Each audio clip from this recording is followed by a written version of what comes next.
I said yes to the job before I finished reading the email. That was the kind of month I was having. When people talk about their lives falling apart, they make it sound louder than it really is.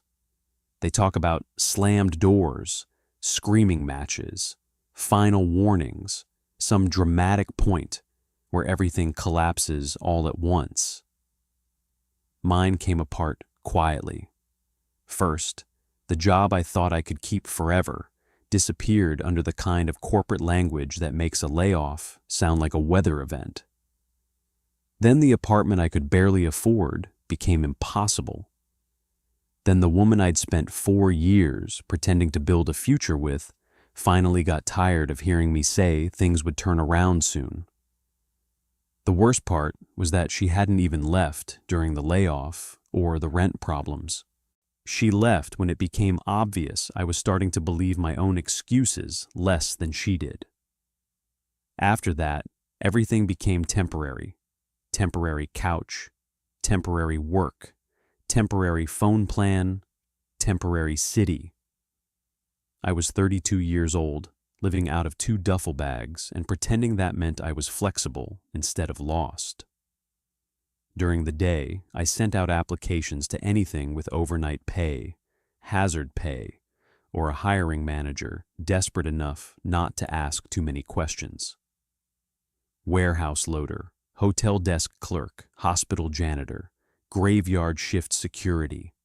By the second week, I had stopped caring what the job was, as long as it came with a badge, a paycheck, and enough hours to keep my bank account from flatlining.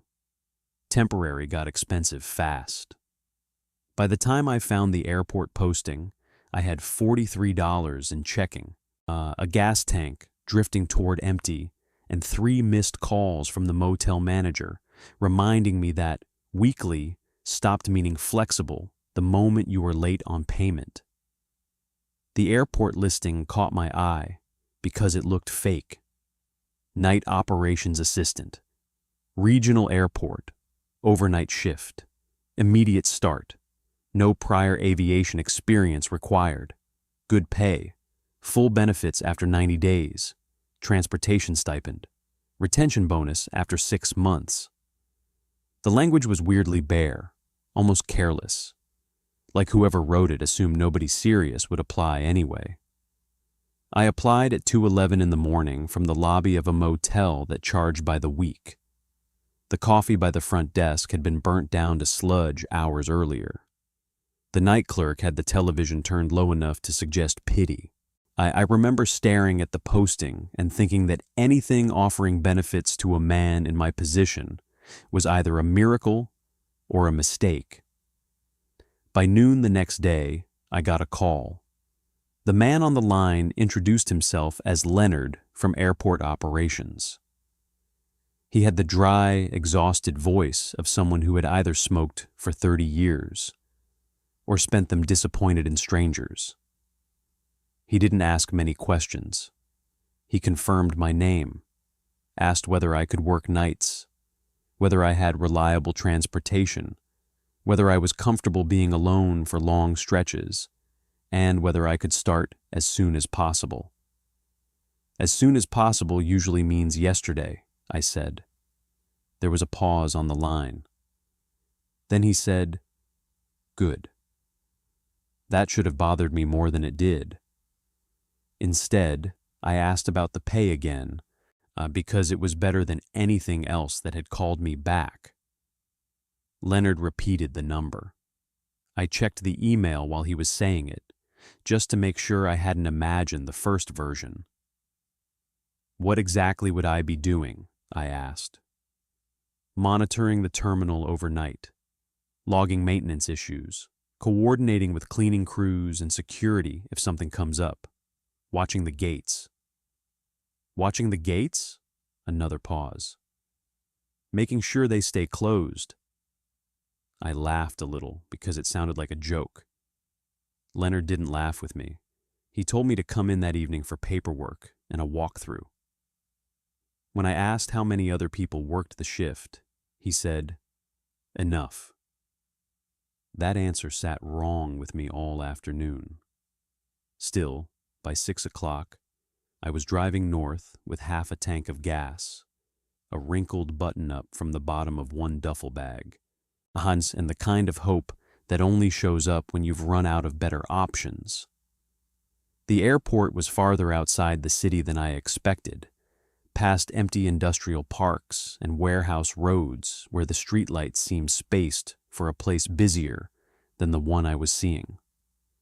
By the time the terminal came into view, dusk had settled in. I felt something then before I had a name for it. Not fear, exactly. More like pressure behind the ribs. The instinct that tells you when you've stepped into a room in the middle of someone else's argument. It was bigger than I thought it would be. Not huge, not international. But big enough to look wrong sitting there, mostly dark, its glass front reflecting the last weak color of the sky. Only a few windows were lit. The parking lot was almost empty. I remember gripping the steering wheel and thinking the same thing I had thought when I first opened the email. This looks fake. Then my phone buzzed with a text from Leonard. "You're late. Come to arrivals. West entrance." I checked the dashboard clock. I was 3 minutes early. As I got out of the car, I noticed something I hadn't seen when I pulled in. On the top floor of the parking garage, one row of lights was turning on one by one, moving slowly toward the terminal, as if someone up there was walking in the dark. I stood with the car door half open, waiting to see a shape appear between them. Nothing did, but the lights kept coming anyway. Leonard was waiting just inside the west entrance, under a dying strip of fluorescent light that buzzed like an insect trapped behind glass. He was taller than I expected, broad in the shoulders, and wearing an airport operations jacket over a shirt and tie that looked slept in. His face had the stiff, worn look of a man who had spent too many years making bad news sound routine. He didn't offer a handshake. He glanced at the clock above the sliding doors, then at me. 3 minutes, he said. You texted that I was late. That was to see if you'd hurry. I should have turned around right then, not because of what he said exactly, but because of how natural it sounded coming from him. Like small manipulations were just part of the operating procedure here. Instead, I followed him inside. Airports are supposed to feel busy, even when they aren't. Even half-dead ones usually carry some residue of movement. Rolling luggage in the distance, gate chimes, televisions muttering into empty seating areas, the ghost of urgency hanging in the air after the people have gone. This place didn't have that. It had silence with machinery underneath it. The low hum of old vents, the faint click of lights settling overhead, the hollow echo of our shoes moving across tile, polished enough to catch and stretch the ceiling glare. The check-in counters were dark. The gift shops were shuttered behind metal grates. Half the digital displays were switched off, and the ones still glowing cycled through departures that all ended before midnight. Even the security area looked abandoned. The retractable belt barriers stood empty like livestock pens after the animals had already been moved somewhere else. Somewhere far off, a floor scrubber whined for a few seconds, and then cut out so abruptly it sounded less like it had been switched off, and more like it had been interrupted. "How many flights come through this late?" I asked. "Scheduled? None." That made me look at him. "Then why the overnight staff?" He kept walking. "Cargo, maintenance, weather holds, delays, things happen." The answer sounded rehearsed, too smooth in some places, too casual in others. We passed a row of bolted seats facing a bank of dark windows. Outside, the tarmac spread wide and silver under scattered floodlights. I could see one parked aircraft in the distance, but no fuel trucks, no baggage carts, no moving ground crew. It looked less like an airport than the preserved shell of one. Something built for motion, and then left, standing after the motion had been removed. We took an escalator down that had been turned off for the night and walked along a concourse so empty I found myself lowering my footsteps without meaning to. Leonard pointed things out with 2 fingers instead of his whole hand. Operations office is that way. Maintenance closet, utility access, employee restrooms, vending machines if they're working. If, not when. A janitor's cart stood abandoned near a locked bookstore. No janitor, no sound of wheels. Just the cart, a yellow bucket, and a rag draped over the side like someone had stepped away for 1 second and never come back. As we passed one of the still active information screens, the display glitched. Just for a blink. The departure list vanished, and a single line of white text appeared against a blue field. Gate 14. Delayed. Then the normal display returned so quickly I almost doubted I had seen it at all. I stopped walking. Did you see that? Leonard didn't even turn his head. See what? Before I could answer, an announcement tone chimed softly overhead. The clean electronic pop that should have been followed by a voice. I looked up automatically. Nothing came. The silence afterward felt chosen. A woman in a Navy security blazer appeared at the far end of the concourse, walking toward us with a clipboard tucked under one arm. She was maybe in her 50s, severe-faced, gray hair pulled tight at the back of her head. When Leonard introduced me, she only nodded once. Marta handles night security, he said. Handles is generous, she said. Her eyes stayed on me. You keep to your assigned areas. You answer your radio. And if Leonard tells you not to do something, don't improvise. Friendly place, I said. Neither of them smiled. Marta's gaze lingered on me for another second, long enough to make me feel like I had been measured for something I hadn't agreed to. Then she said, some places get worse the moment new people start noticing the wrong things. I waited for Leonard to react to that. He didn't. Marta passed us and kept going without another word. I watched her until she disappeared around a bend in the concourse. Leonard didn't comment. He just pushed through a staff access door and led me into another corridor. Narrower, colder, and noticeably dimmer than the terminal we had just crossed. This side of the airport felt older.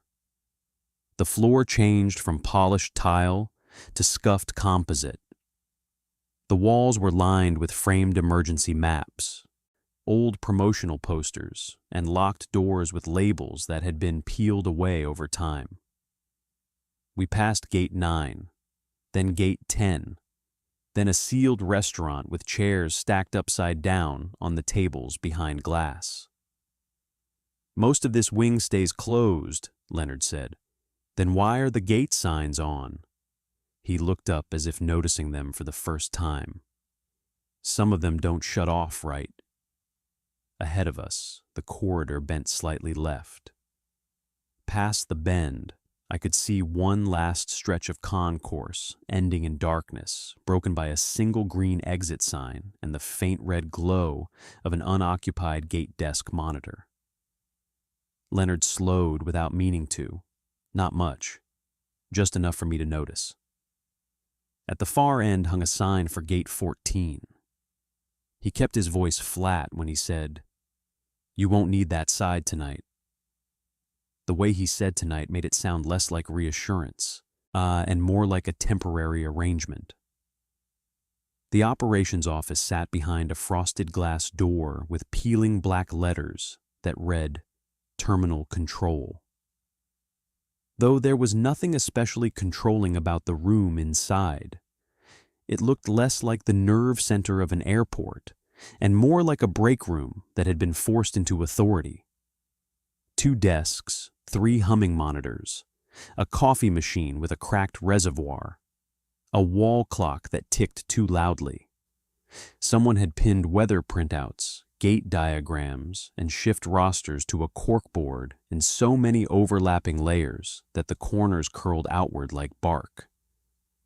Leonard handed me a plastic badge on a retractable clip and pointed to the smaller of the 2 desks. Yours? That was it. No welcome packet, no onboarding speech, no tour recap. Just a desk, and the expectation that I would somehow understand what that meant. On the surface, the paperwork was normal enough. Tax forms, emergency contact form, badge agreement, safety acknowledgement, a sheet explaining radio channels, key access, and incident categories. I signed everything with the numb efficiency of someone who had filled out too many employment documents in too many borrowed lobbies. Then Leonard placed one last packet in front of me. No airport logo, no official header, just a stapled stack of plain white pages titled Night Operations Procedures. He didn't slide it across the desk casually. He set it down with care, like something breakable or contagious. This matters more than the rest, he said. I flipped through it expecting the usual things: spill response, security codes, evacuation routes. What to do if somebody got drunk and started yelling at a vending machine. Some of it was that. But buried between ordinary instructions were rules written in the same flat corporate tone institutions use when they want insane things to sound routine. If an intercom call is received from Concourse D after 1 a.m., do not answer from the gate desk. Route all communication through operations. If boarding illumination activates at Gate 14 outside the scheduled maintenance window, notify operations immediately and remain in your current location until instructed. Do not approach passengers congregating near Gate 14 unless accompanied by senior staff. Do not attempt to scan, count, identify, or redirect passengers assembling at Gate 14 after hours. If a departing destination appears on internal display systems without corresponding manifest data, do not log it manually. If addressed by name by an unknown traveler in an inactive terminal zone, disengage and report the interaction by radio. I read the page twice, then looked up. This is a joke, right? Leonard didn't answer immediately. He was pouring coffee into a paper cup from the machine in the corner, watching the dark stream with more attention than it deserved. It's procedure, he said. For what? For this airport. That's not an answer. He turned then, cup in hand, expression unchanged. You wanted the job. I'm telling you how to keep it. There was something almost lazy about the way he said it. And that unsettled me more than if he'd snapped. Like he had delivered this same speech before, to people who either laughed at the rules or ignored them, and had grown tired of distinguishing between the two. I looked back down at the packet. One page showed an overhead diagram of the terminal with 3 areas shaded in yellow and 1 narrow corridor at the end of concourse, D marked in red. Beside it, in block letters, were the words, "Access restricted during unscheduled activation." Another page listed radio codes. Most were standard: maintenance, security, medical. But one sat alone at the bottom, without explanation. Code Black Gate. I tapped the line with my finger. What does this mean? Leonard took a sip of coffee. It means Marta or I will handle it. That doesn't tell me anything. It tells you enough. I laughed once, but it came out thin. So, if I see a bunch of people at a closed gate in an empty terminal. And I'm supposed to stand there and not ask questions? If you want this to be difficult, yes. That made me stare at him. He seemed to realize, a second too late, how that sounded. He set the cup down and leaned one hand against the desk. Listen carefully, he said. Night shift here is easy if you respect routine. Hard if you don't. Most of what you'll deal with is nothing. A leaking pipe, a faulty light, a late delivery. But this building has quirks, and people get into trouble when they decide quirks are invitations. The word quirks sat in the room like something dead. Before I could push him further, one of the monitors on the opposite desk flickered. Not fully, just enough for a reflection to skip across the glass. For an instant, I thought I saw rows of seated passengers behind me. Quiet. Waiting. Where the office wall should have been. I turned. Nothing. Just the corkboard, the clock, the stained off-white wall. When I looked back, the monitor had steadied. Then the radio on the other desk crackled with a burst of static. Not voices, just a sharp wash of interference, like an open line dragged through electrical weather. Leonard's eyes moved to it immediately. The static stopped. He checked the wall clock. 10:47 p.m. Too early for whatever he was worried about. When he looked back at me, his face had tightened, almost invisibly. Like for the first 3 nights, nothing happened.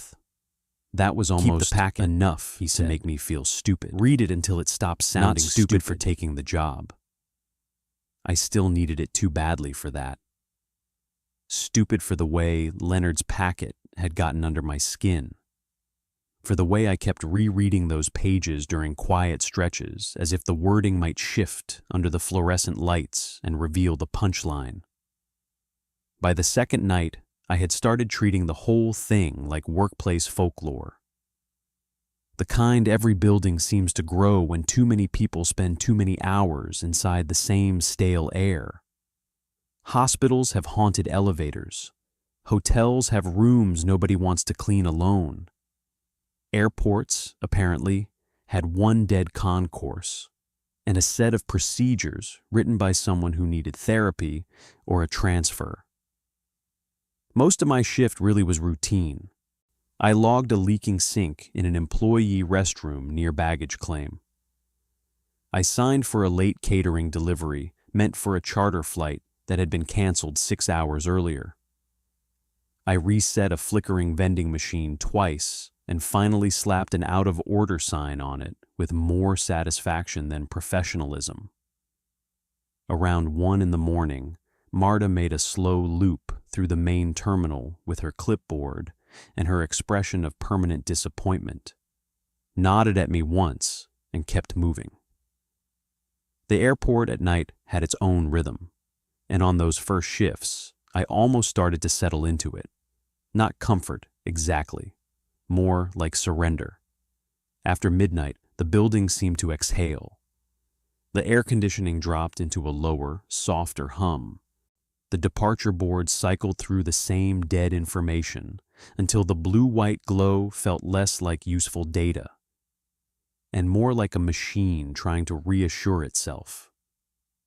Every sound traveled too far. A door latch clicking in another corridor might as well have happened inside your chest. Still, for a while, everything strange had an explanation. The first time I heard footsteps in Concourse D, I assumed it was Marta. I was at my desk, logging a burned-out light when I heard them. Measured, unhurried, too distinct to be the building settling. I stepped into the hall and listened. The footsteps continued for another few seconds, then stopped just beyond the bend that led toward Gate 14. I started walking that way before I remembered the packet. That stupid red-marked corridor jumped into my mind so quickly it embarrassed me.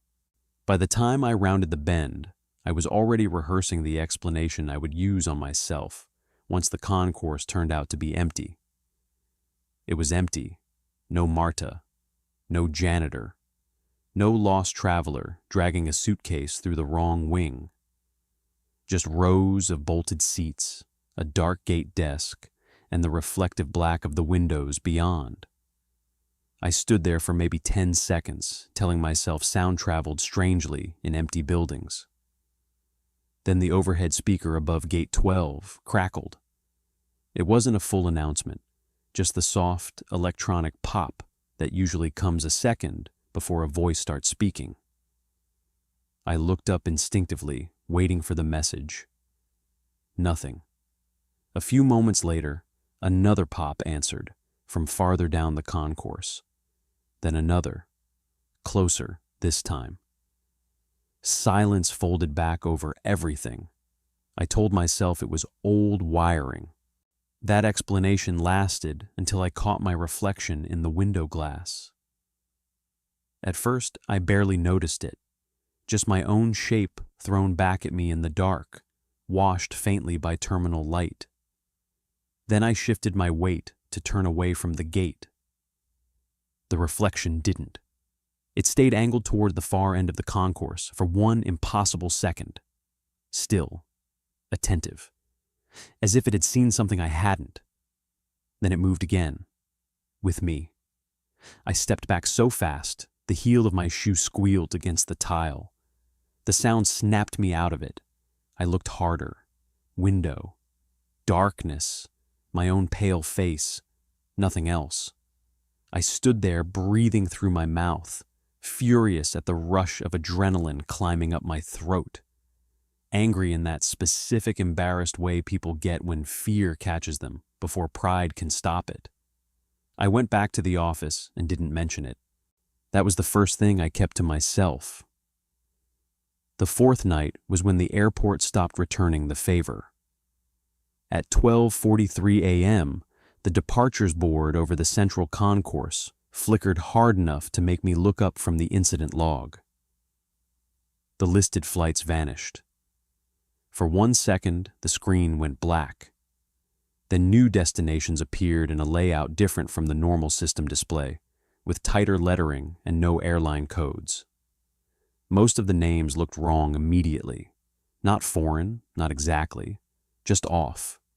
As if someone had tried to invent cities from secondhand memory. Merseyside, Port Ison, Valeport, Canner's Field. At the bottom of the board, a final line flashed into view before the whole display shuddered again. Gate 14. Departure delayed. Destination. C.Y. of Briar. The middle letters broke apart in static before I could read them. I was already on my feet.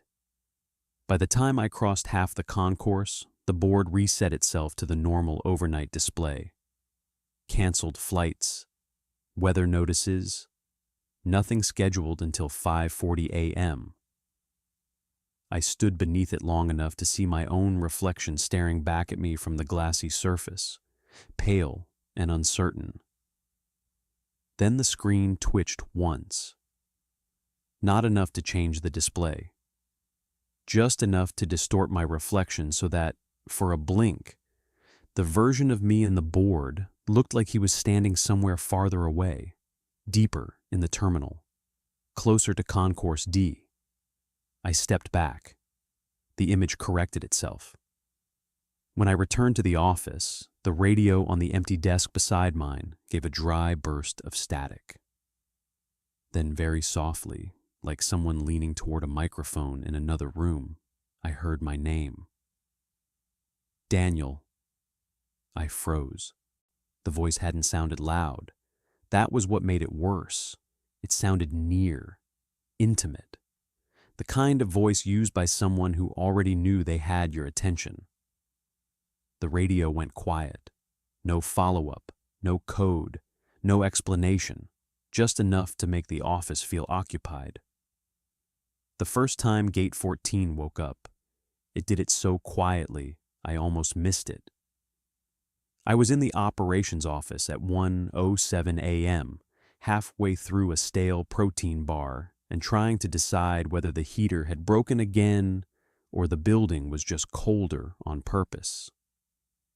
The airport had settled into that familiar dead stretch between midnight and dawn when even the machinery seemed tired. No calls from maintenance, no messages from Marta, no sounds except the soft drone of vents and the occasional metallic tick from somewhere inside the walls. Then the radio on the empty desk hissed once. It's not a full burst of static, just a dry little breath, like something clearing its throat. I looked up. Across the office, the monitor showing terminal camera feeds flickered. Most of the screens remained the same. Baggage claim, security, west entrance, the vacant food court. But camera D4, the one aimed toward the far end of Concourse D, brightened without warning. For a second, I thought the exposure had changed. Then I realized the concourse itself was lighting up. Not all at once. The overhead fixtures nearest Gate 14 clicked on in a slow sequence, one after another, traveling down the corridor like a fuse burning toward something. Pools of white fluorescent light bloomed across the tile, stretching deeper into the dead gate area, until the desk at the end stood fully illuminated. The dark monitor there flashed blue. A soft chime sounded through the office speakers. Somewhere beyond the walls, motors began to hum. I stood so fast my chair rolled backward into the filing cabinet. On the camera feed, the boarding light above Gate 14 turned green. It should have felt mechanical, scheduled, ordinary. Instead, it felt ceremonial, like the building had just completed some quiet decision. I stared at the screen, waiting for it to shut off again. It didn't.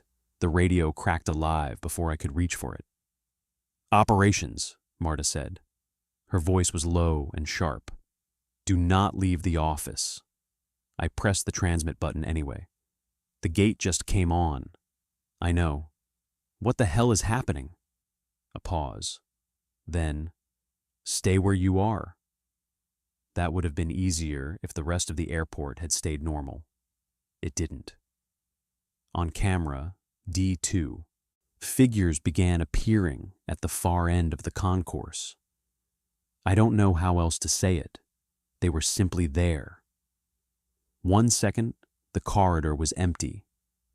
The next, there were 3 people walking slowly toward Gate 14 from the darkness beyond the bend, as if they had been approaching the whole time and only now stepped into view. A man in a dark overcoat pulling no luggage. A woman in a pale sweater holding a handbag against her ribs. A child in a red hooded jacket, one hand hanging loose at his side. Then more. An older couple. A man with a duffel bag. A woman in airline gray business clothes. A tall man in work boots with a rain jacket folded over one arm. None of them moved like panicked people, or confused people, or even late travelers hurrying for a flight. They moved with the obedient patience of people answering a call they had been expecting for a very long time. I forgot Marta's order almost immediately.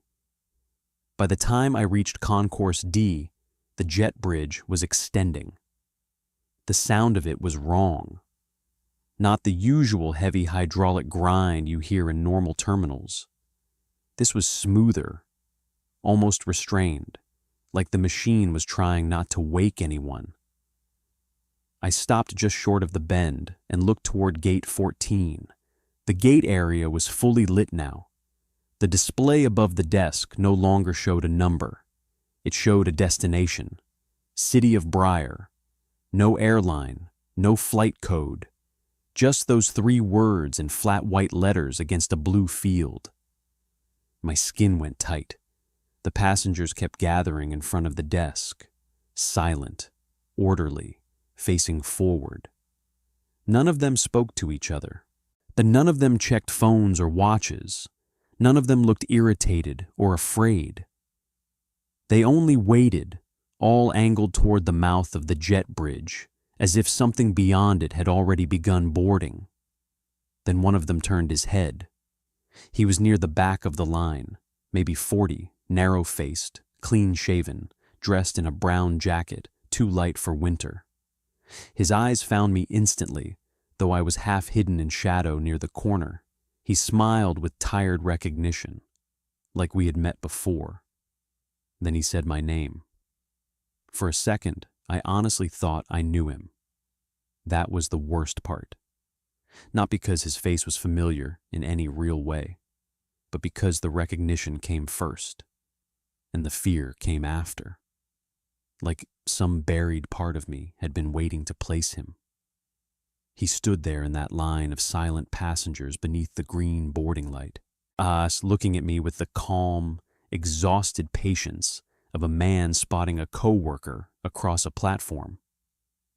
Not smiling exactly, not grinning, just wearing that small, almost relieved expression people get when they finally find the person they've been told to look for. "Daniel," he said again. My body locked up so completely I didn't even realize I'd stopped breathing until my chest started to hurt. The line didn't react. None of the others turned. They just kept facing the gate desk and the open mouth of the jet bridge, still as mannequins arranged to imitate waiting. Up close, the wrongness in them became harder to ignore. Their clothes weren't bizarre exactly, but they felt slightly misjudged, as if chosen from memory by someone who understood the category of traveler, but not the details. A suit jacket cut just a little too long in the sleeves. Shoes with no visible wear. A child's red hoodie with no logo, no tag, no shape to the fabric where a body should have warmed it. And all of them were empty-handed in the same way. The man in the brown jacket should have had a suitcase. The older couple should have had carry-ons or neck pillows or folded boarding documents. Even the woman in business clothes near the front had only a purse tucked under one arm. No phone, no ID wallet, nothing. They looked like passengers after someone had stripped travel down to the idea of it and forgotten the life inside the details. The radio on my hip snapped with static. "Do not engage," Marta said. Her voice came through low and clipped, already angry with me for being there. "Back away from the gate." I should have listened, I know that. But the man was still looking at me, and something about the way he stood there got under my skin worse than fear. He didn't seem dangerous. He seemed expectant, like he knew I belonged somewhere in the process. I took one step sideways, trying to get a better angle on the line without moving closer. The passengers nearest the front were half turned from me, their faces catching the dead white terminal light in pieces. A young woman with her hair pinned back too neatly. An old man with watery eyes and a paper-thin mouth. A boy in the red hoodie with his head tipped down as though staring at shoes I couldn't quite make out. I started counting them because that is what people do when they don't know what else to do. You count exits, you count threats, you count because numbers give panic a shape. 1, 2, 3, 4, 5. I blinked. 7. I frowned and started again, slower this time. Old man, businesswoman, child, brown jacket, older couple, pale sweater, another man I somehow hadn't noticed before. 8. I blinked harder, my eyes suddenly dry from the fluorescent light. 9. No, 8. Hadn't there been 8? The back of my neck went cold. I looked away from the line and toward the gate display, just to reset myself. And when I looked back, the arrangement had shifted without any visible movement. The child in the red hoodie was no longer third from the front. He was near the middle now, half obscured by the woman with the handbag. The older couple had separated by one impossible person width, though I hadn't seen anyone step between them. The man in the brown jacket had moved closer to the desk, though I would have sworn I hadn't seen him take a single step. "Daniel," he said for a third time, quieter now, almost gently. "You're late." Every hair on my arms lifted. I hit the transmit button so hard my thumb slipped. "Marta, he knows my name." There was a pause on the line, short but loaded. Then Leonard answered instead. "Do not let them start a conversation with you." His voice was calm in that particular way that means the danger has already been confirmed by someone else. "What does that mean?" I said. No response. Ahead of the line, the gate desk monitor brightened, and a printer somewhere beneath the counter began feeding out paper with a dry mechanical chatter. Boarding passes. I could hear them stacking one after another into the tray. None of the passengers moved to take them. Then, from somewhere beyond the jet bridge, came a sound that made the whole concourse seem to contract around it. Not engines, not wheels, not any normal airport noise. It sounded like a plane arriving after someone had removed everything familiar from the sound except the pressure. A deep, swallowing rush. A distant mechanical body displacing air without announcing itself properly. The windows beside Gate 14 remained black, reflecting only the terminal lights and the stillness of the waiting line. No runway lights, no taxi lights, no beacon moving across the tarmac. Just the sound of something that had docked anyway. I realized then that the passengers were all looking slightly upward, not at the desk, not at the jet bridge entrance, but at some fixed point just beyond it, as though the thing waiting outside had already opened and they could already see inside. The man in the brown jacket smiled again. I didn't go near Gate 14 for the rest of that shift. There was something pitying in it. "That sounds better than the truth," he said. It noticed that I couldn't. My body still felt borrowed. Like something inside me had stepped back and left the controls unattended.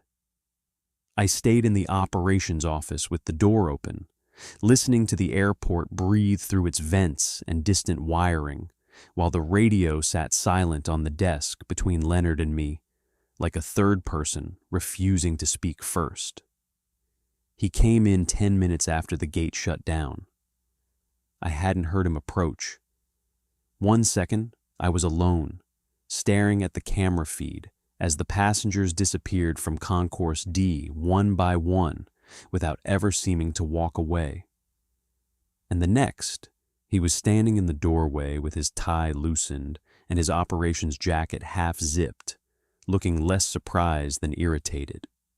"You were told not to leave the office," he said. "You were told not to hire me if you wanted a corpse that follows directions." He considered that. Not offended, not amused, just tired. Then he stepped inside, looked at the darkened monitor, and switched the camera feed away from Concourse D before I could stop him. "What was that place?" I asked.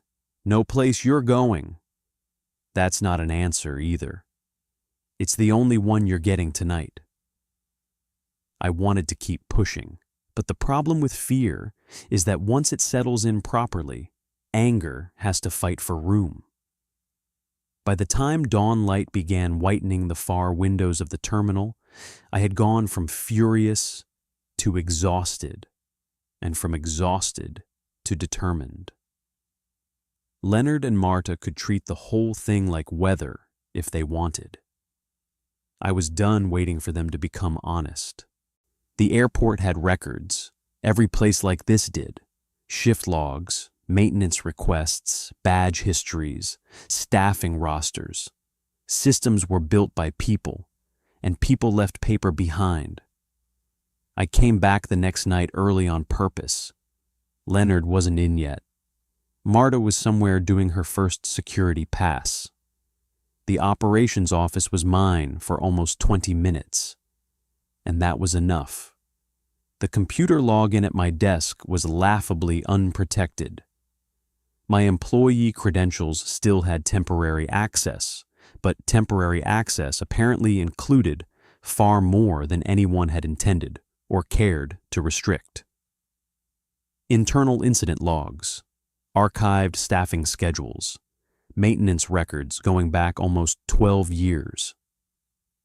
I started broad, pulling up the overnight roster history for operations and security, then narrowed the search to Concourse D incidents logged between midnight and 4 in the morning. At first, it just looked messy. Repeated entries for electrical faults that had never been repaired, camera outages affecting the same stretch of corridor, motion alerts triggered in restricted areas with no follow-up attached. Several nights where Gate 14 showed as inactive but still generated time-stamped equipment checks nobody had signed for. Whole weeks where the shift roster listed an employee number instead of a name. Then I found the gaps. Night shift workers didn't stay in the role long. Some transferred after a month or two. Some resigned abruptly. One had no exit paperwork at all, just a final payroll entry, and then nothing. So another was marked inactive after extended personal leave, though there was no leave request in the system. The pattern wasn't dramatic enough to look suspicious on its own. It was too administrative for that. But laid side by side, it felt wrong. Like the airport had been sanding down the edges of missing people until they fit into ordinary HR language. I was cross-referencing one employee number against old shift notes when I noticed a name recurring more often than the rest: Elias Vance. He had worked nights for 11 months, which already made him an outlier. More than that, his log notes were unusually detailed. Not official incident language either. Personal observations slipped into formal entries, just enough to avoid immediate deletion. Concourse D lights activated without maintenance request. Unscheduled public address tone at 1:12. Advised to log no passenger count. Brown jacket mail addressed me before activation completed. Do not let them establish familiarity. That last one made my stomach tighten. I searched his name directly. Most of the results were bland administrative debris. Badge renewals, payroll adjustments, a parking permit request. But one entry stood out: locker reassignment, processed without collection of former contents. No follow-up. The locker number was listed. Then I found something else. A final shift note filed at 3:17 a.m., unsigned except for his employee number. Not a proper report. More like someone had typed with shaking hands and hit save before he lost the chance. If I go missing, do not let Leonard call it transfer. I stared at that line until the words stopped looking like language. My pulse had started doing that thin, unpleasant thing it does when a bad idea feels necessary. I checked the office door. Still empty hallway. Still no Leonard. Then I took the ring of spare keys from the lower drawer of the desk. Unlabeled, carelessly bunched. Exactly the sort of thing nobody notices until it matters. And I headed for the employee changing room off the older service corridor. The locker room smelled like detergent, dust, and air that hadn't moved properly in years. Half the fluorescent tubes overhead were dead. Rows of dented gray lockers lined the walls, most hanging open or tagged with current names. Elias Vance's was near the back, bottom row. One hinge slightly bent, as if someone had tried to force it once, and then decided not to finish the job. The third key I tried worked. Inside hung an old airport windbreaker, a cracked thermos, and a pair of winter gloves stiff with age. Nothing unusual, nothing useful, just the kind of sad leftover objects a job keeps after it has finished keeping the person. Then I noticed the name stitched into the windbreaker, Elias Vance, Night Operations. There was something about seeing the embroidery that hit harder than the database had. A real name, a real man.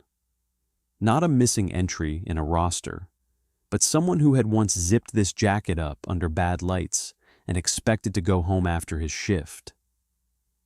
In the breast pocket, I found an expired airport ID with Elias's face half faded by years of friction. He looked younger than I expected, 30s maybe, tired around the eyes, but ordinary, the kind of man you'd pass in a hallway without remembering. For folded behind the ID was a creased wallet photo of a woman and a little girl standing in front of a lake somewhere in summer, all three squinting into sunlight. I stared at it too long. That was when I reached farther inside the locker and felt cardboard. Taped to the underside of the top shelf, hidden where no quick inventory would catch it, was a flat document envelope gone soft at the edges. I pulled it free and opened it carefully. Inside was a black pocket notebook, swollen with use. Across the first page, in cramped block letters, pressed hard enough to dent the paper, was written, "If you're reading this, they let you stay too long." I took the notebook back to the operations office and locked the door before I opened it. That should tell you where my head was by then. Not curious, not skeptical, careful. The kind of careful people get after the first real confirmation that something impossible has started taking an interest in them. The notebook was heavier than it looked. Its pages were warped from damp hands, old spills, and constant use. Elias Vance had written in tight block letters at first, the kind of handwriting people use when they want their thoughts to feel controlled. By the middle, the lettering slanted harder. Words crowded each other. Sentences began in one margin and died in another. Fear had changed his penmanship long before it changed anything else. The first entries were almost boring. Shift times, gate checks, maintenance complaints, names of co-workers. Leonard appeared, Marta too. So did two names I didn't recognize, neither of them still working at the airport. The earliest mentions of Gate 14 were cautious, almost embarrassed. Weird light activity, intercom glitch, door access inconsistency. Elias wrote like a man trying very hard to remain professional inside a building that was quietly stripping professionalism out of the situation. Then the entries changed. He stopped calling it Gate 14. He started calling it the wrong gate. A few pages later, after several nights of crossed-out notes and rewritten observations, he landed on a new phrase and underlined it twice. Wrong city. I leaned closer to the page without meaning to.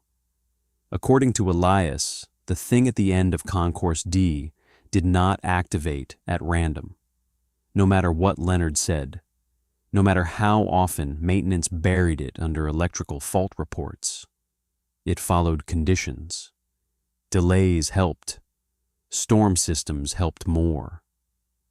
Nights when the terminal sat nearly empty were worst.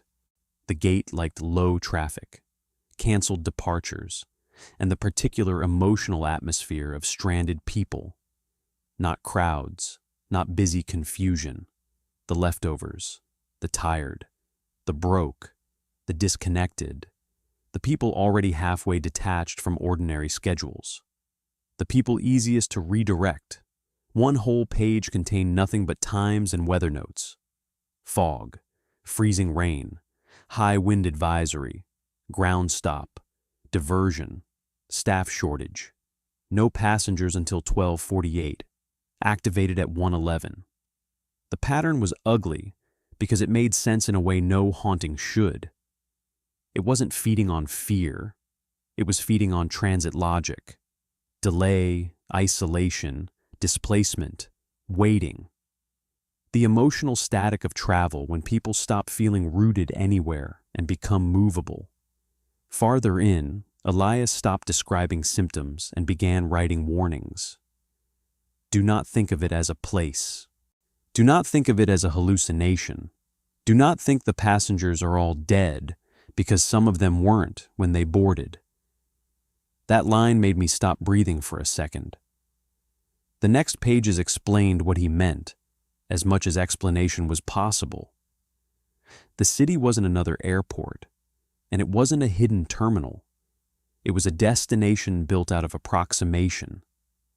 Streets that behaved like concourses, buildings arranged like gates, movement without arrival, a whole environment shaped by the expectations of travelers, and the cruelty of systems designed to move human beings without ever really knowing them. He had never fully gone through, but he had seen enough through the jet bridge windows and through one emergency door that opened by mistake or on purpose, he couldn't tell, to understand the basic trap. The city imitated where people believed they were going, not perfectly, just well enough that desperation completed the illusion. Then I found the page that changed the whole story. At the top, Elias had written, "The rules are not for the gate, they are for you." Below that, he listed them more clearly than the packet Leonard had given me. Don't answer voices from Concourse D after 1. Don't let them start a conversation. Don't count passengers. Don't verify names they offer you. If they know who you are, it has already noticed you. If the destination display changes twice in one night, go home before the bridge extends. If someone returns, do not let staff take them first. That last line sat on the page like a threat he had written to himself too late. A few entries later, the handwriting deteriorated badly. Whole words were carved into the paper. Sentences broke apart halfway through. But one passage had been boxed off in pen, written harder than the rest, as if Elias had needed whoever came after him to understand this part exactly. They will call it routine if you let them. They will call it containment.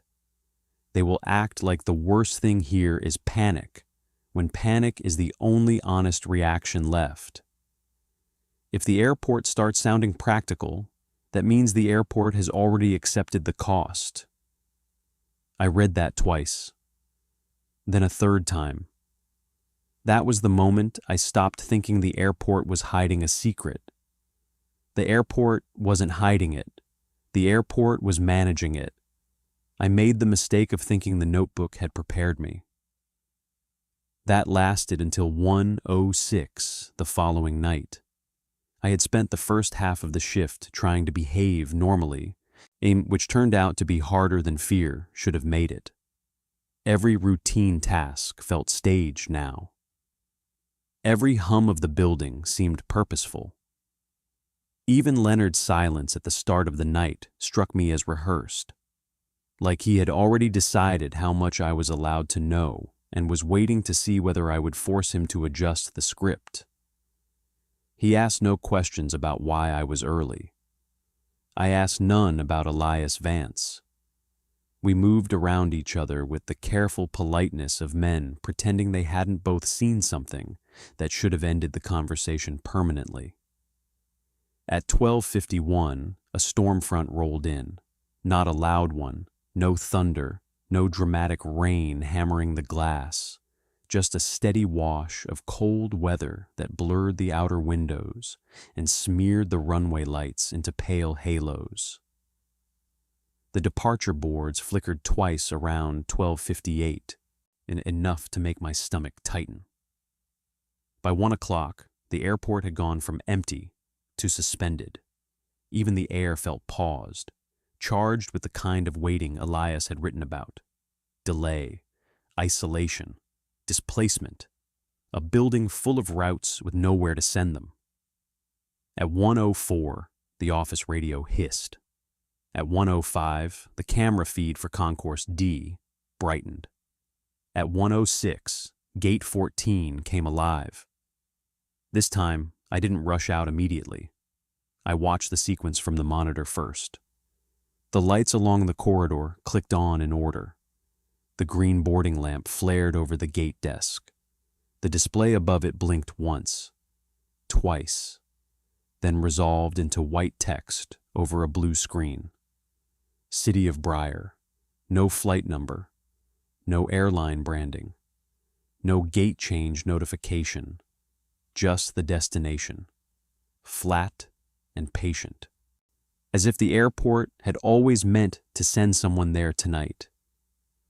Then the passengers appeared.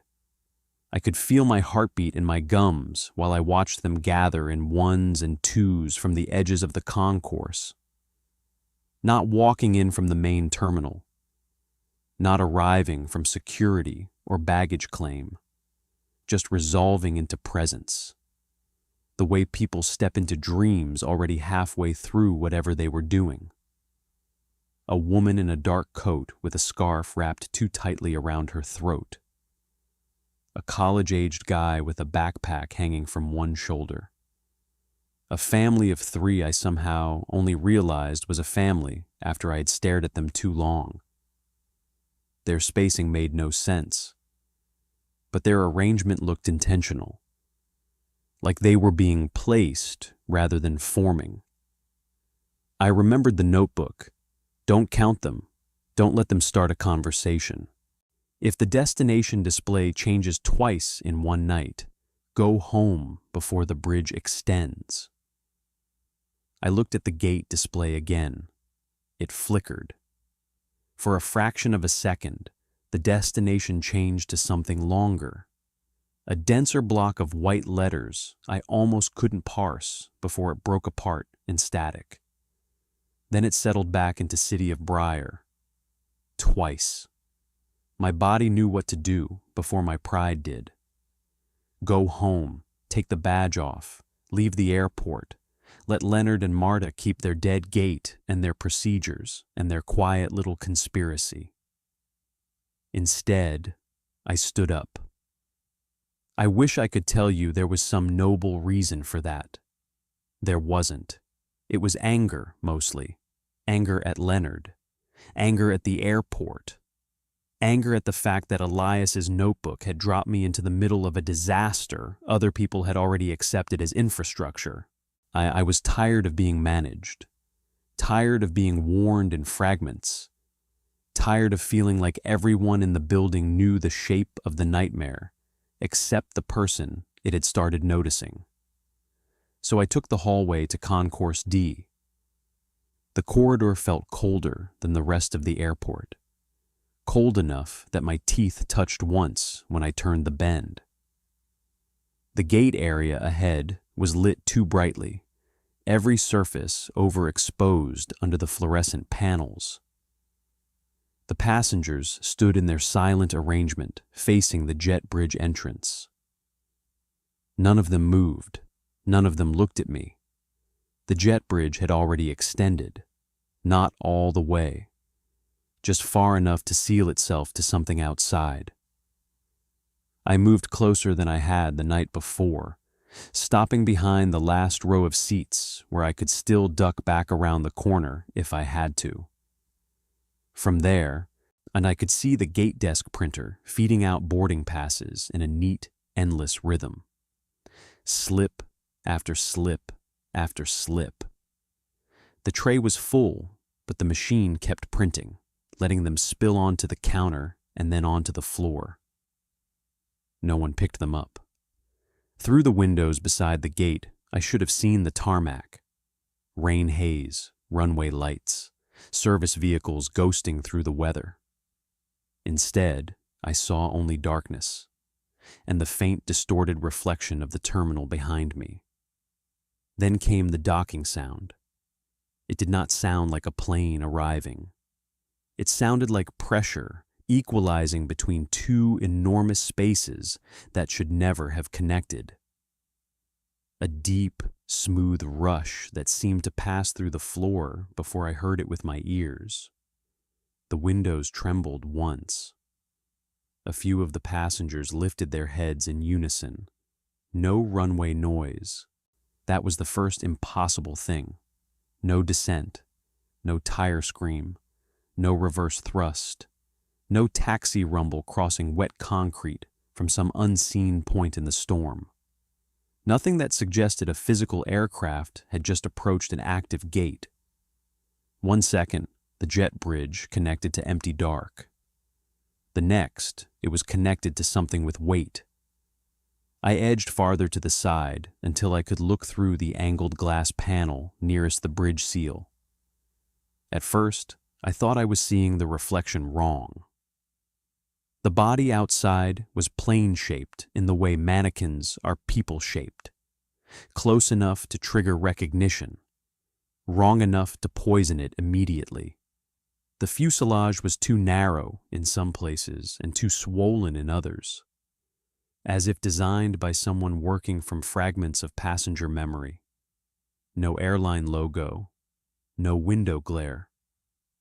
The row of windows along the side were dark, but not black, more like depthless panes set into the body of the craft.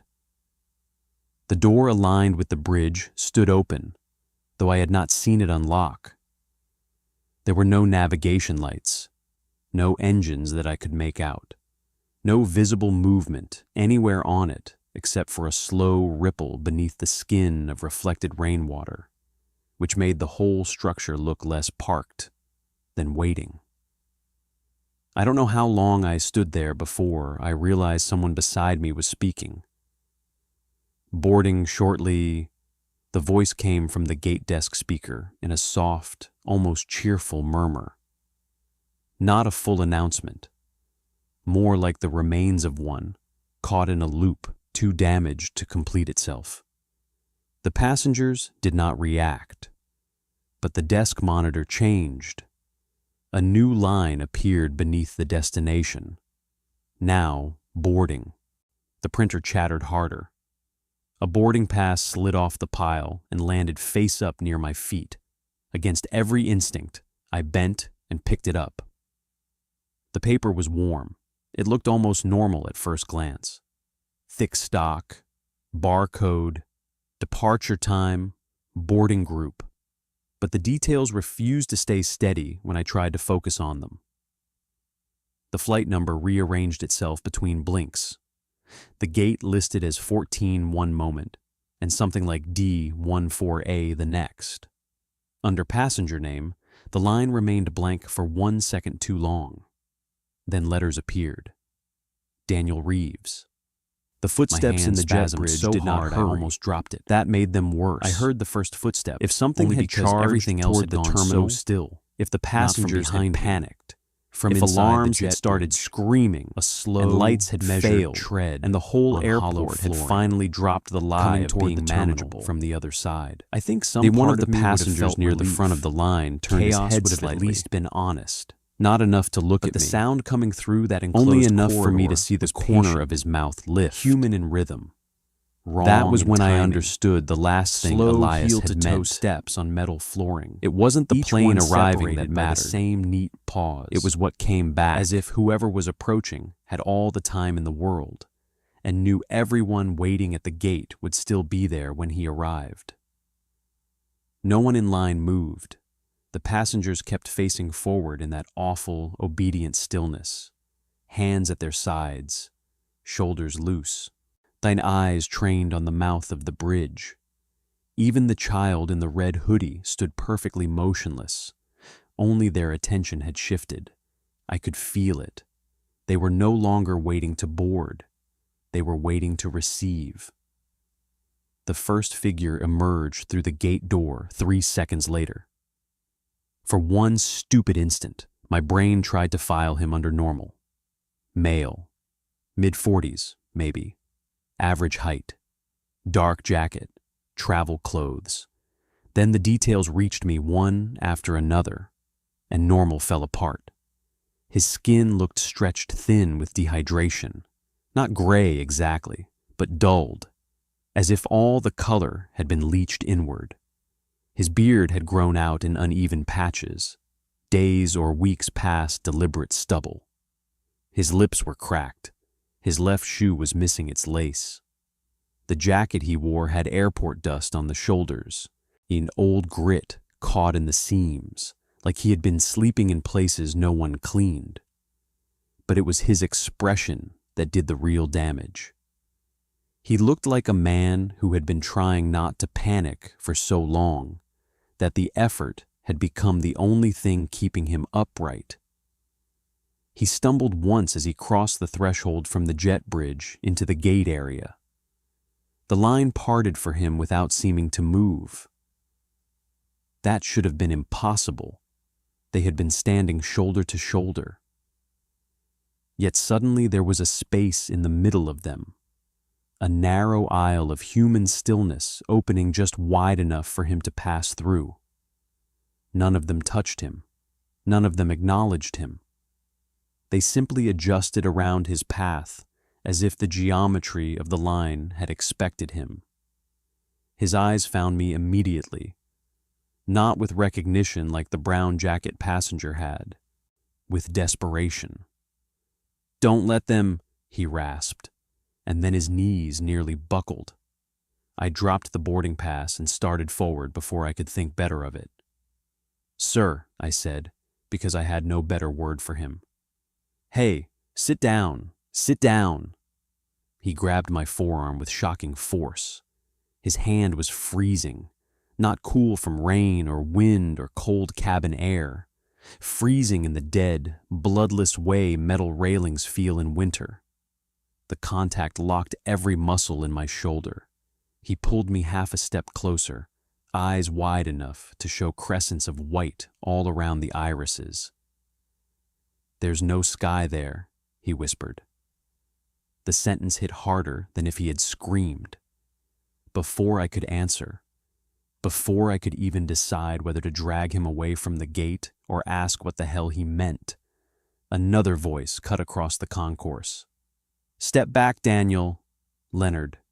He was coming down the corridor fast. Marta 2 strides behind him, both of them moving with the focused irritation of people arriving at a spill they had cleaned up before. No panic, no surprise, just speed and containment. The man on the floor heard Leonard's voice and tightened his grip on me until pain shot up my wrist. "No," he said, louder now. "No, no, don't let them take me back." Marta reached us first. "Release him." Her tone wasn't for me. It was for the passenger. He looked up at her, and whatever strength had flared through him collapsed all at once into terror. He let go of my arm and tried to crawl backward on hands and heels, shoes squealing faintly against the polished floor. Leonard seized my shoulder and pulled me away hard enough to turn me sideways. "I told you not to engage." "He needs help," I snapped. "He needs processing." That word landed with a sickening finality. Marta knelt in front of the man, not gentle, not cruel, just practiced. "Can you stand?" He shook his head frantically. She glanced once at Leonard. Some decision passed between them without language. Then, from behind us, the waiting passengers resumed boarding. They moved him fast. Not violently, not in the way movies teach you to recognize a cover-up, but with the cold efficiency of people handling a rehearsed emergency. Marta hauled the returned passenger to his feet with one arm under his shoulder, while Leonard kept a firm hand on my chest, holding me back with practiced strength. The man tried to twist away from them, shoes slipping on the tile, mouth open in animal panic. "Please," he said, and I heard then how ruined his voice really was. Not just hoarse, worn down, as if he had spent a very long time talking in a place where words didn't travel properly. "You don't understand," he said. "It keeps the ones who look back." Marta didn't react. Leonard did, but only barely. The passengers behind them continued boarding in silence. That was the detail I couldn't process. A man had just staggered out of a jet bridge, looking like he had crawled home from the bottom of a pit. And the line at gate 14 simply adjusted around the interruption, as if this too was part of the procedure. One by one, they walked past the desk, past the printer spitting boarding passes nobody touched, and into the bridge. No scanner beeped. No gate agent greeted them. They disappeared. "Look at them," I said. "How are you acting like this is normal?" Leonard's hand tightened on my shoulder. Because shouting won't stop it." "Then what does?" He looked at the jet bridge, not at me. "Timing." Marta and the returned passenger were almost to the service corridor by then. He twisted once more and caught my eye over her shoulder. There was something worse than fear in his expression. Recognition. He had seen someone like me before. The worker still early enough in the process to believe the right question might break the machinery. "Daniel," Leonard said quietly, "come with me." He took me into a windowless conference room off the administrative wing, a place that smelled faintly of stale coffee and carpet glue. Leonard closed the door and stood in front of it for a moment, hands in his jacket pockets, as if deciding whether honesty was worth the inconvenience. "You were never supposed to see a return this soon," he said. I laughed once. "That's your opening line?" "It's the truth." "No, the truth would be you telling me what this place is and why your airport is feeding people into it." He sat at the table and gestured for me to do the same. I stayed standing. "This airport," he said, "is older than the terminal you see when you walk in. Before it was commercial, before it was regional, this ground was a transfer point. Rail, then freight, then military routing. Movement stacked on movement. Departures layered over older departures. Places like that develop weak points. Weak points. You want me to call it a portal? Fine. The function is the same." He leaned forward, voice level enough to make me hate him for it. It opens under certain conditions. Delay, isolation, empty infrastructure. It responds to displaced people because displaced people are easiest to move. At first they thought it was random. Then they realized it could be anticipated. Then they realized it could be managed. The airport, the county, people above my pay grade, doesn't matter. What matters is this. When it opens, it wants passengers. If it gets none, it widens. If it widens, more goes with it than travelers. Power systems. Structural access. Sometimes people nowhere near the gate. Management decided a controlled trickle was safer than an uncontrolled event. The room seemed to tip. "You're telling me you feed it people on purpose?" His jaw shifted once. I'm telling you this building learned the cost of pretending it doesn't exist." "Who do you send?" His silence lasted too long. Then he said, "The ones drifting loose." I understood immediately. Runaways. Drunks sleeping across terminal seats. Travelers separated from itineraries that no one would check closely until morning. The undocumented. The confused. The old man who missed the last shuttle. The teenage girl too afraid to call home. People already one administrative mistake away from disappearing in the eyes of the system. My stomach lurched so hard I had to grab the back of a chair. "You made a schedule out of disappearing people." Leonard looked at me then, and for the first time, I saw something crack through the fatigue in his face. Not innocence, not denial, and just the exhausted ruin of a man who had lived too long inside a compromise and no longer remembered where he had first agreed to it. "No," he said, "I inherited one." Outside, I heard the jet bridge retracting. After that conversation, the airport stopped feeling haunted. Haunted would have been easier. Haunted meant accident, residue, a place damaged by something dead and unfinished. What Leonard had described was worse because it was organized, maintained, budgeted around.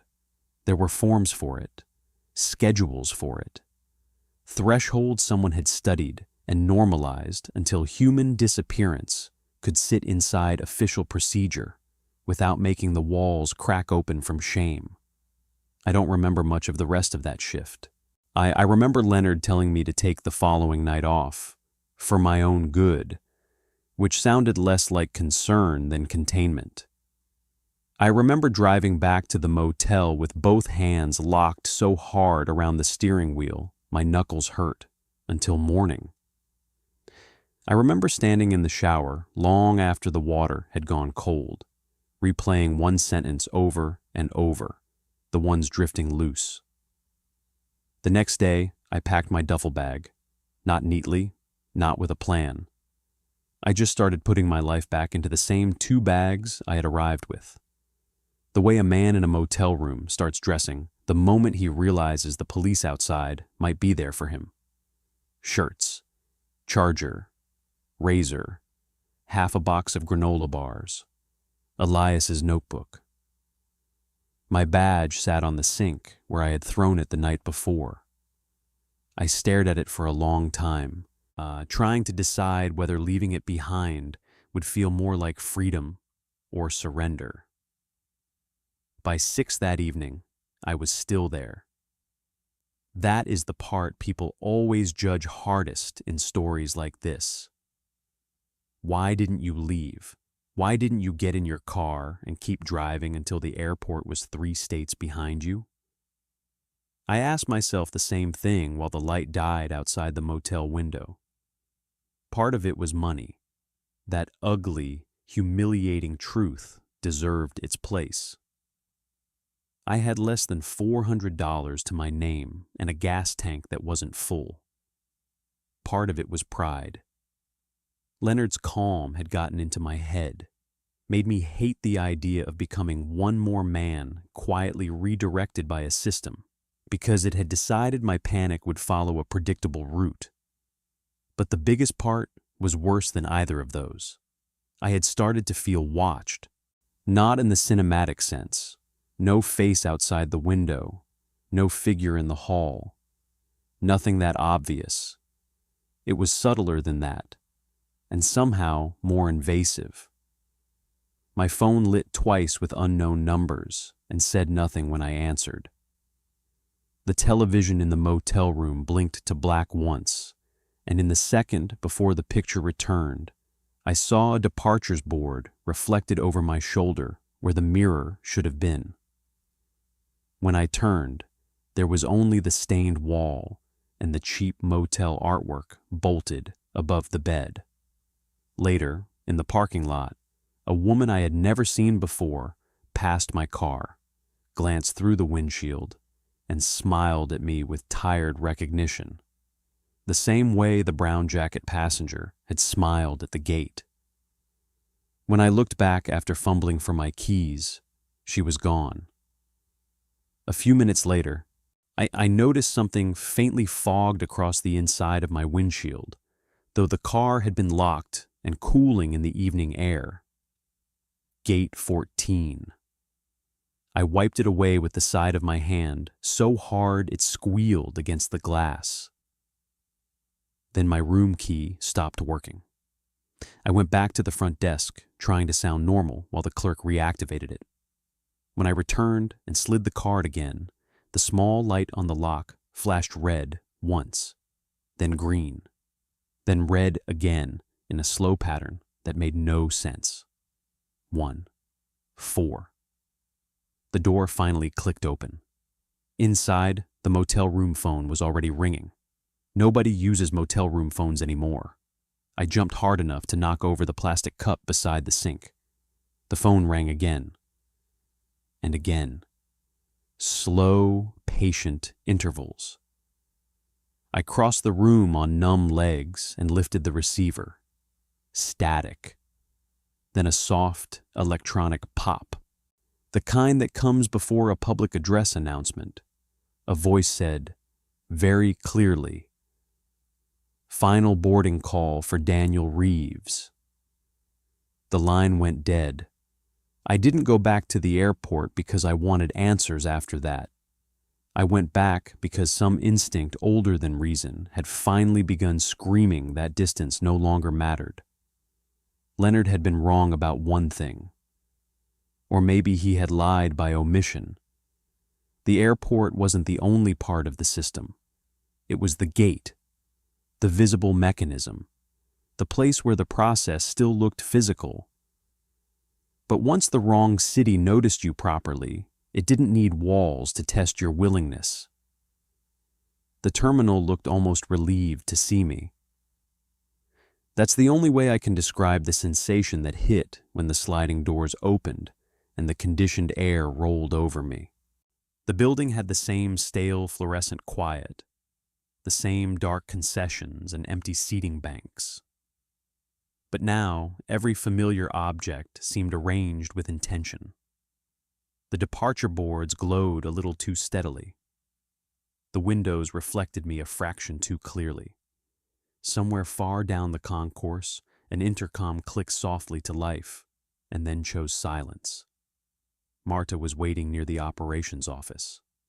Her face didn't change when she saw me. "You should have left town." I thought that was the idea. "It was," she said, "before it learned your schedule." That phrasing stopped me cold. She looked past me toward the terminal, as if measuring time by something I couldn't hear yet. "You've been addressed by name 3 times at the gate." Once outside the airport. That means it no longer needs active boarding conditions to reach for you. The corridor was the cleanest line. Now you're part of the route. I felt my pulse begin to race in the backs of my knees, a miserable floating sensation. "Then tell me how to stop it." Marta's expression shifted, not softer, but less armored. "If I knew how to stop it, do you think I'd still be working nights?" From the far end of the building came a sound like an arrival chime. No passengers, no flight scheduled. Just the cheerful little note sequence of a gate about to begin boarding. Every light in Concourse D turned on at once. Every light in Concourse D turned on at once. Not in sequence this time, but in a single hard bloom that made the polished floor flare white and the windows turn into mirrors. For one disorienting second, I saw nothing beyond the glass except the terminal thrown back at me. Empty seats, dead gate desks, my own figure standing too stiff in the center of it all. Then the reflection thinned, and the darkness outside pressed through again. Gate 14 was already active. The boarding lamp glowed green above the desk. The destination screen flickered once and settled into the same flat white letters that had already started haunting the inside of my skull. City of Briar. The printer beneath the counter began its dry, mechanical chatter. Marta swore under her breath. "What changed?" I asked. She didn't look at me. "You came back." From behind us, Leonard's voice cut across the concourse. "Move him out of here."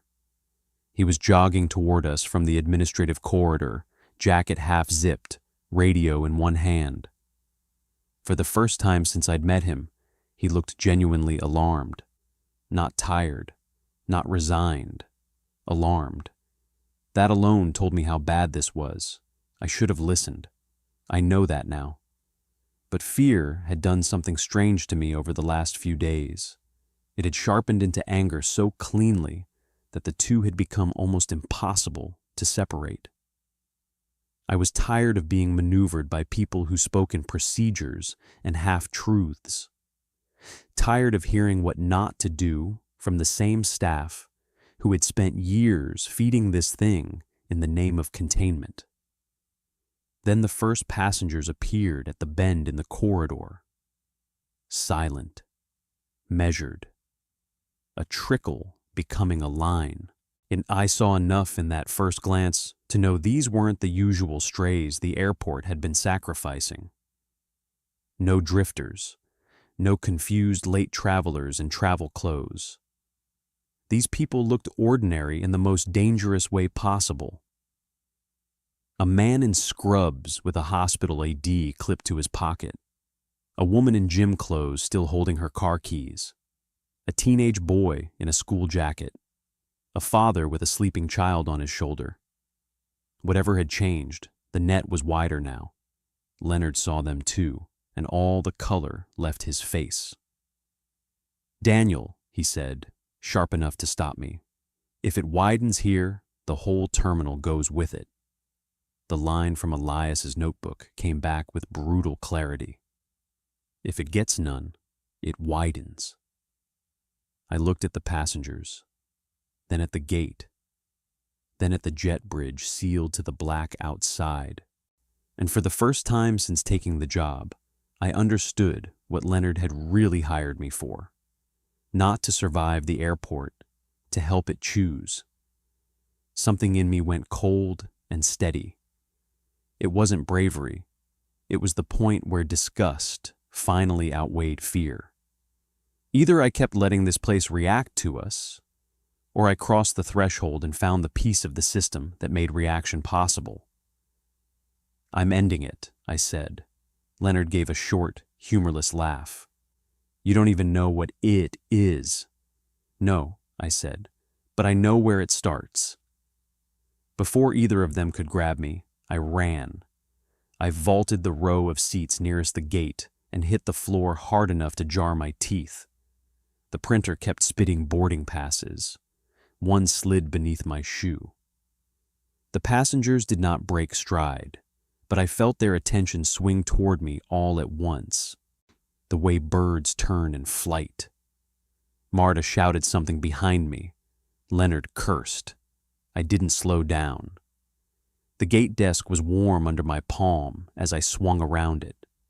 Up close, the city of Briar display was flickering with faint distortions beneath the text, as if another destination were trying to push through from under the surface.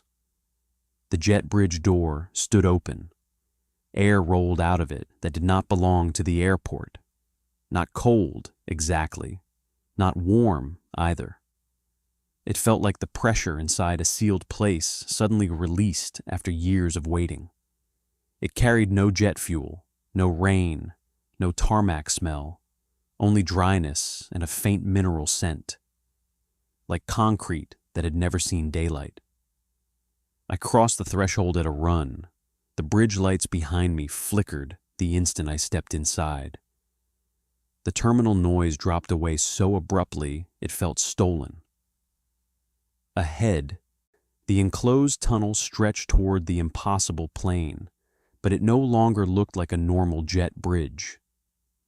The floor seemed longer than it should have been. The walls bent inward almost imperceptibly, and the windows on either side showed not the storm-dark runway, but fragments of something vast and lit far below. Streets, signals, moving lines of white and red like traffic seen from impossible height. Then the door behind me slammed shut, and from the far end of the bridge, something began walking toward me. I ran toward the far end of the bridge because there was nowhere else to run.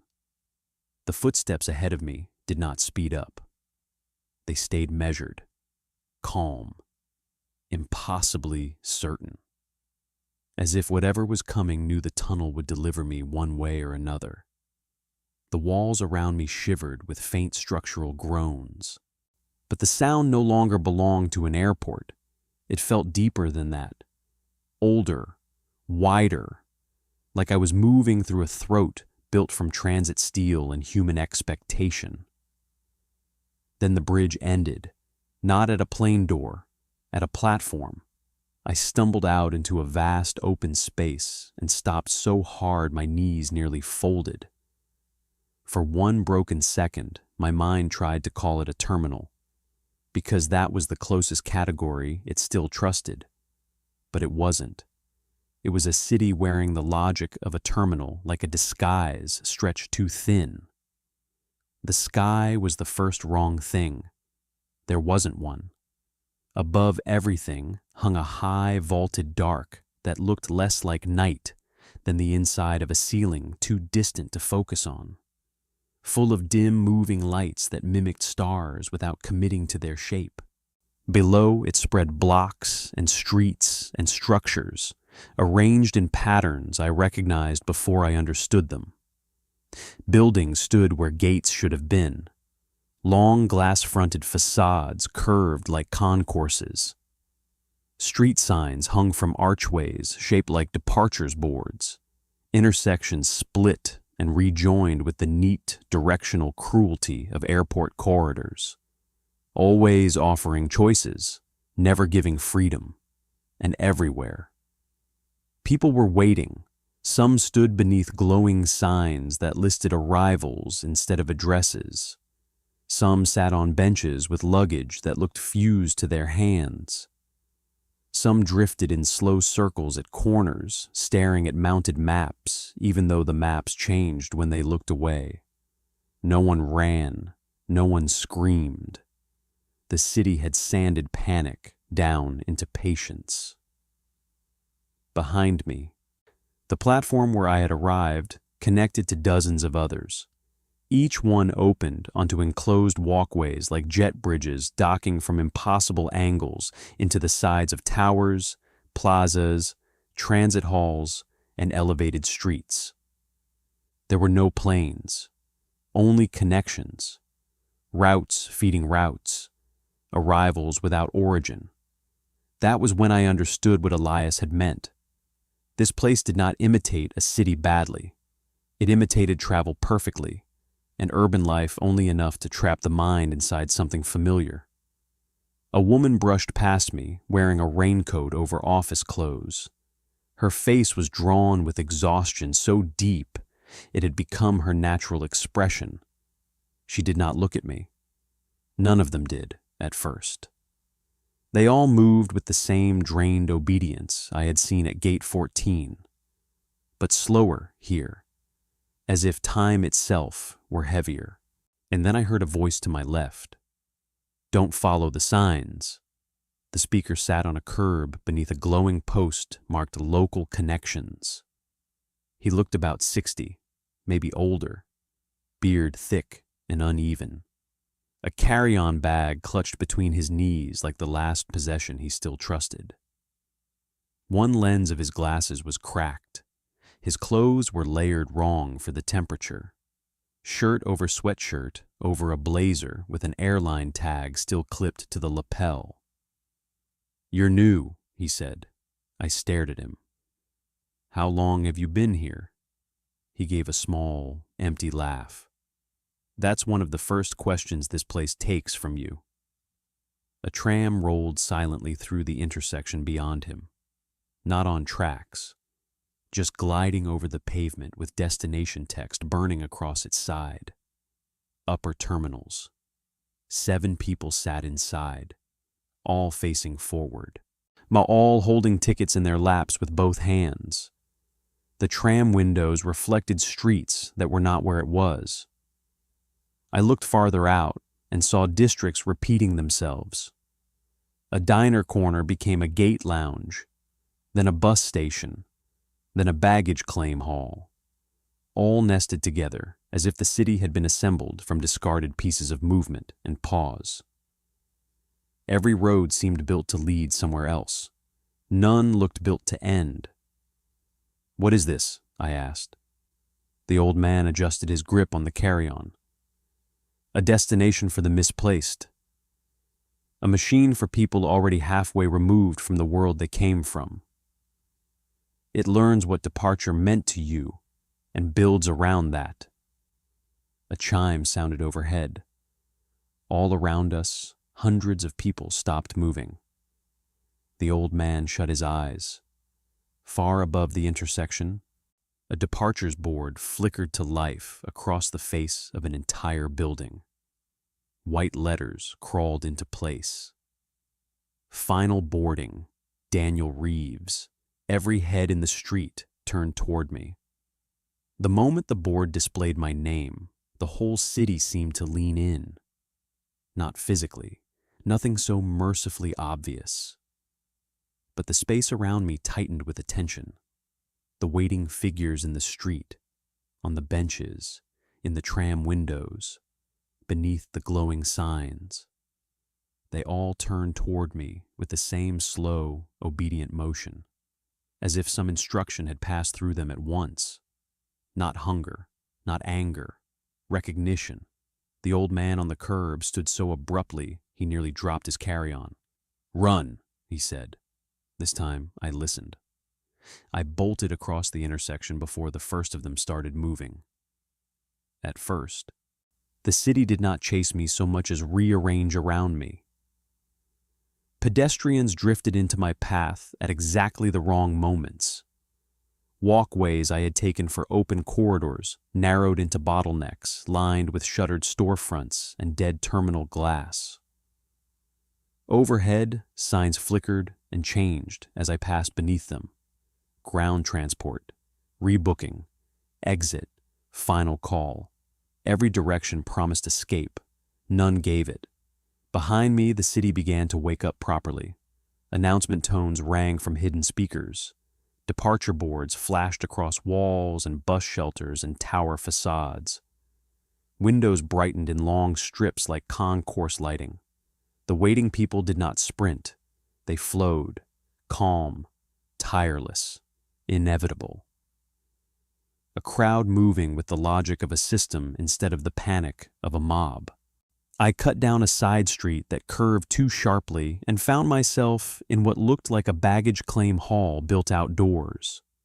Carousel belts circled in open air beneath a ceiling of suspended darkness. Suitcases rode past on black rubber tracks. Thousands of them. None tagged in any language I recognized for more than a blink. On one carousel, a row of carry-ons went by with my name printed on every handle. I kept moving. At the far end of the hall stood a maintenance door with a steel crash bar and an illuminated sign above it, authorized personnel only. It was the first honest thing I had seen in the place. I shoved through it and found a narrow service corridor humming with electrical heat. Pipes ran overhead. Cables disappeared into the walls. For the first time since crossing over, I felt like I had stepped behind the performance and into the machinery itself.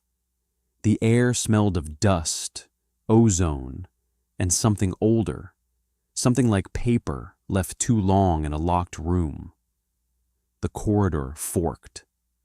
One branch sloped downward, the other climbed toward a chamber pulsing with blue-white light. I went up. The room at the top looked like a control hub designed by memory and obsession.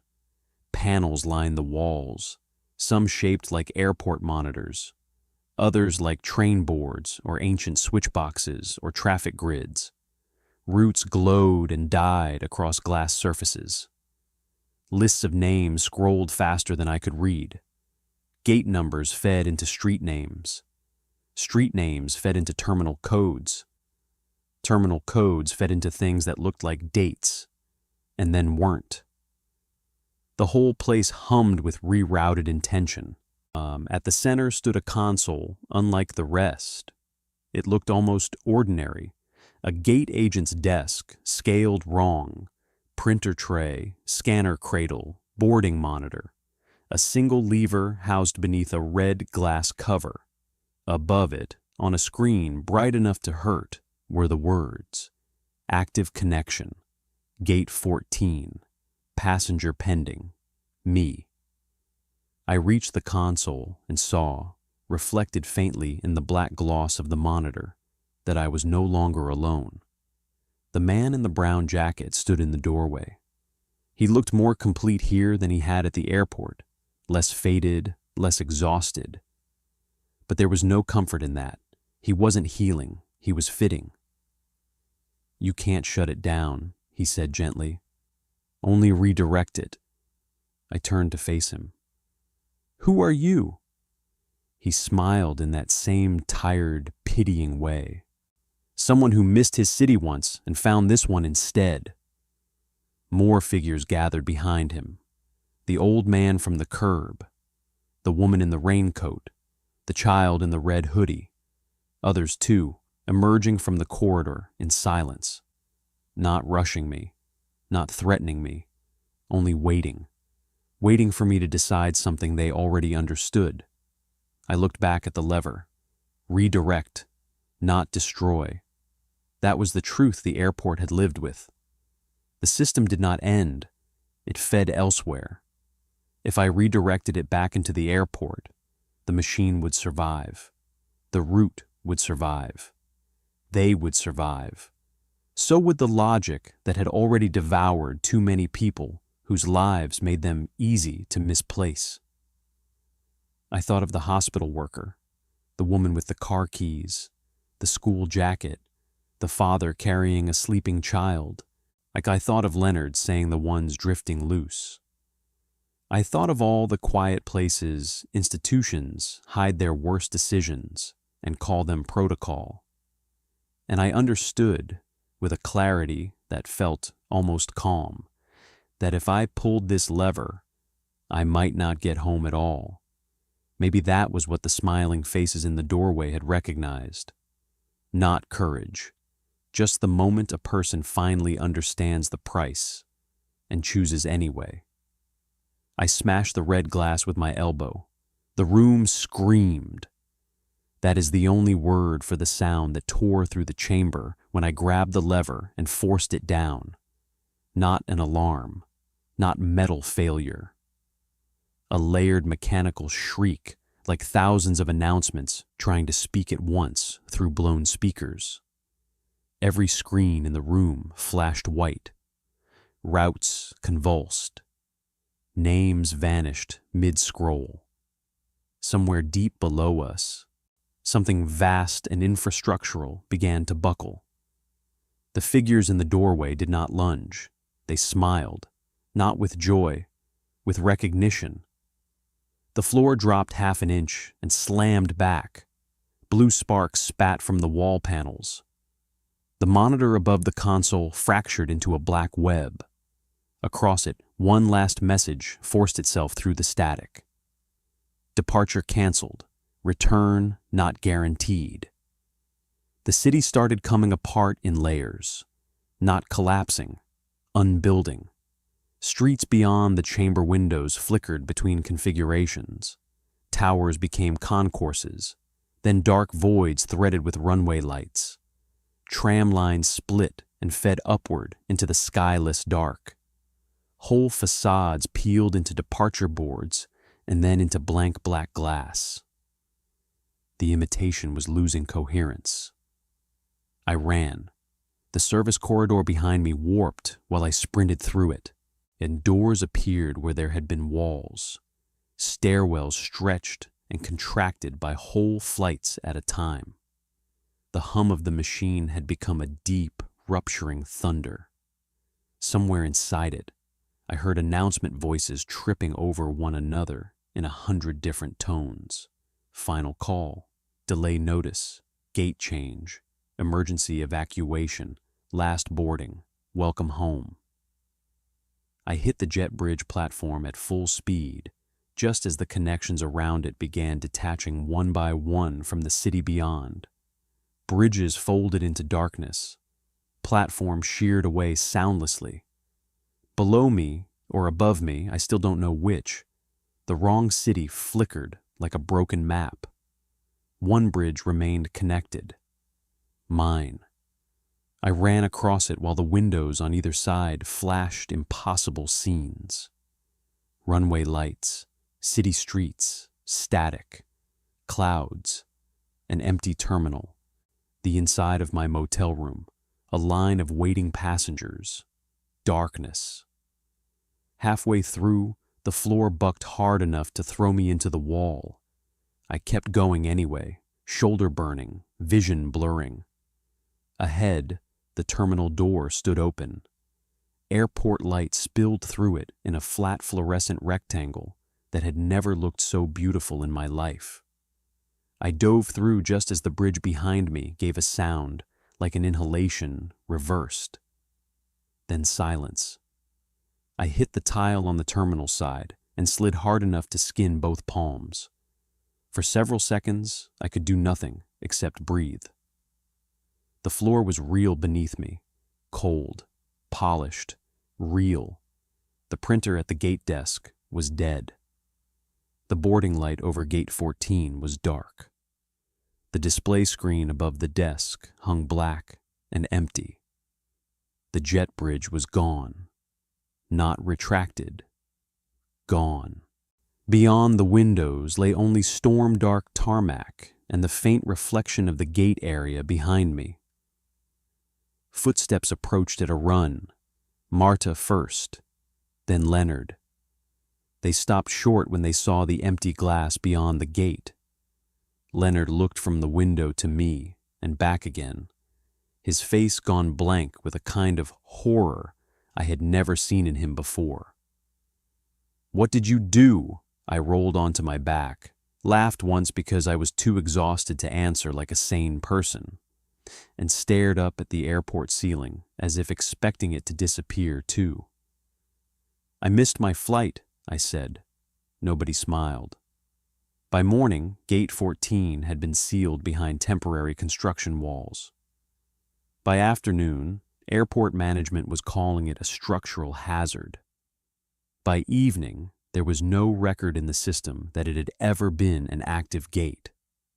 Leonard was suspended, then reassigned, then vanished from the staff directory in less than a week.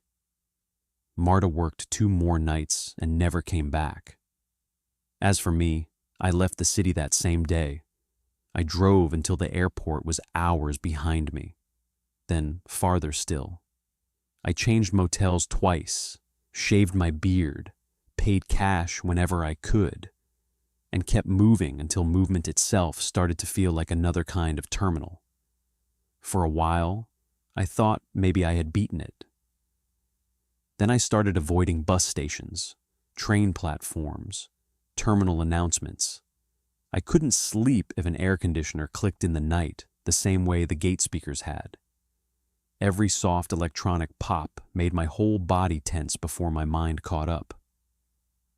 Once, in a grocery store, the PA system crackled and I abandoned a cart full of food in the aisle and walked straight out. 3 weeks later, in a bus station outside St. Louis, I looked up at the departure board and saw a destination flicker into place between Kansas City and Denver, city of Briar. It only stayed for a second, but that was long enough. Now, whenever I pass through an airport late at night, I look for the dead corridors, the sealed gates, the wings of the building everyone pretends not to use anymore. And sometimes, if the terminal is quiet enough and the weather outside has delayed enough people for long enough, I hear the soft electronic pop of an announcement about to begin. If you ever hear one call your name, do not answer. And if you find yourself at a gate with no listed airline, no visible aircraft, and a line of silent passengers waiting to board, leave your bags, leave your ticket, leave your pride. Just don't let them tell you you're late.